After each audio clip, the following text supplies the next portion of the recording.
First of all congrats. Thank you so much sir, thank you so much. Akhanda 2 పాటలతో అసలు జనాల్లోకి ఎలా వెళ్ళిపోయారు మీరు? ఎస్ సార్, ఈశ్వరుడు దయ కుదిరింది సార్. యాక్చువల్గా అఖండ 2 పాటలు వింటే నిజంగా ఒక విధంగా రోమాలు నిక్కబడుచుకున్నట్టు ఉంటాయి. అంటే అఫ్కోర్స్ దానికి తమన్ మ్యూజిక్ ఎంత కారణమో, మీరు ఆ పాటల్లో అందించిన ఆ లిరిక్స్, ఆ పదాలు పొందుపరిచినవైన అవన్నీ కూడా వన్ ఆఫ్ ది రీజన్ అనుకోవచ్చు.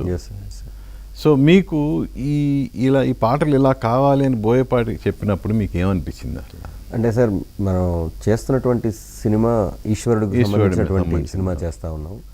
మనకి రఘువంశంలో ఒక గొప్ప శ్లోకం ఉంటుంది, అదే మనం అనాదిగా మనం అందరం ఫాలో అవుతున్న శ్లోకం, వాగర్ధ సంతృప్తో వాగార్థ ప్రతిపత్తి జగత పితరో వందే పార్వతీ పరమేశ్వరం.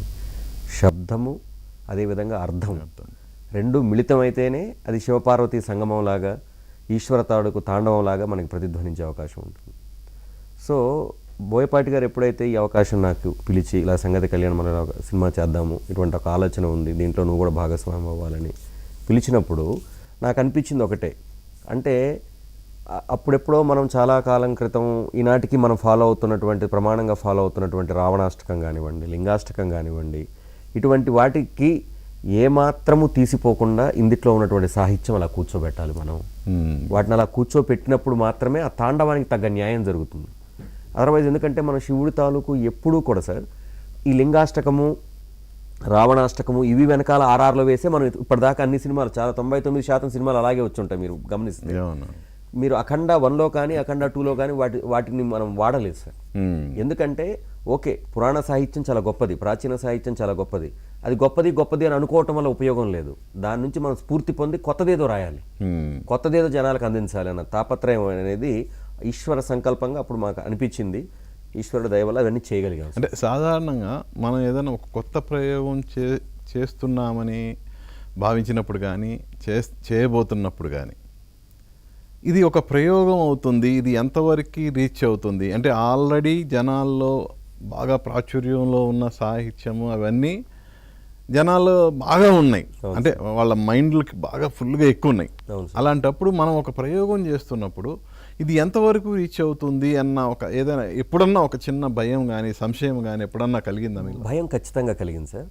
భయాన్ని మనం దానికోసం ఇంకా సాధన చేయాలి, దీనికన్నా ఎక్కువ మనం సాధన చేయాలి. ఇప్పుడు నార్మల్గా మన అందరికీ తెలుసు సార్, భారతంలో ఏదైతే వేదవ్యాసుల వారు రాసినటువంటి పద్యాల కంటే మనకి తిరుపతి వెంకట కవులు రాసిన పద్యాలు చాలా ఫేమస్. మనం ఎందుకంటే నాటక రంగంలో కానీ అవి మన తెలుగు నాట ఎలా ఉర్రూతలూగించాయో మీకు తెలియనివేం కావు అవన్నీ. సో అటువంటి ప్రయత్నం ఎవరో ఒకరు ఎప్పుడో అప్పుడు నడపరా అటో ఇటో అని మనం అదే దారిలో వెళ్తూ ఉంటే కొత్త దారులు పుట్టవు. సో కొత్త దారి వేసే ప్రతి ఒక్కరికి భయమే ఉంటుంది, గమ్యం ఏమవుతుందని. కానీ వీలైనంత వరకు ఈశ్వరుడు మనందరూ ఉన్నాడని నమ్మి ఆ భయాన్ని బాధ్యతగా మార్చుకొని దాని మీద ఎక్కువ పరిశోధన చేయటం, దాని మీద ఎక్కువ సాధన చేయటం చేసేటటువంటి అవకాశాలు, అంటే సినిమా రంగంలో చాలా తక్కువ సార్లు ఇటువంటి అవకాశాలు వస్తాయి సార్ మనకి. అటువంటి అవకాశం వచ్చింది కాబట్టి నిరంతరం భయపడుతూనే చేశారండి, పని చేసినంత కాలం భయపడుతూనే.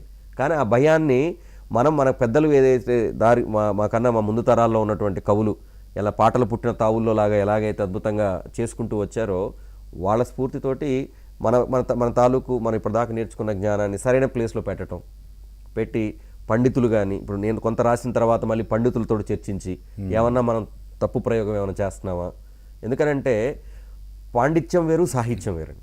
సాహిత్యానికి వచ్చేటప్పటికి మనం మహాపండితులం ఏమో అవ్వక్కర్లేదు, కానీ ఈ సాహిత్యం ఎప్పుడైతే మన పురాణ పాత్రల ద్వారా మనం చెప్పబడుతుందో అప్పుడు సాహిత్యానికి ఒక పాండిత్య విలువ కావాలి.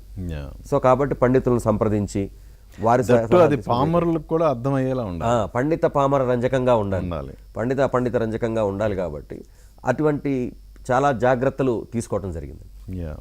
సో మనం కంటిన్యూ చేయబోయే ముందు శివుడిని ఒక్కసారి స్మరించుకుందాము.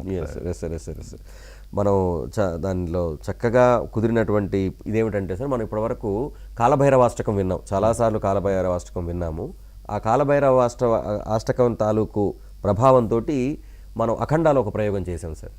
జయశంకర అభయంకర కాశీపుర శంభో, లయకింకర ప్రణవాక్షర నిఠలాక్ష నిశంభో, అజతాండవ భుజడిండిమ అఘోరా అహంభో, జయ మంగళ భవ పింగళ దిగంబర స్వయంభో అని చెప్పేసి మనం ఆ కొత్త ప్రయోగం చేయడానికి అవకాశం జరిగింది. ఆ శ్లోకం సాక్షిగానే ఆ పరమేశ్వరుని మనం ఒకసారి స్తుతించుకుందాం. యా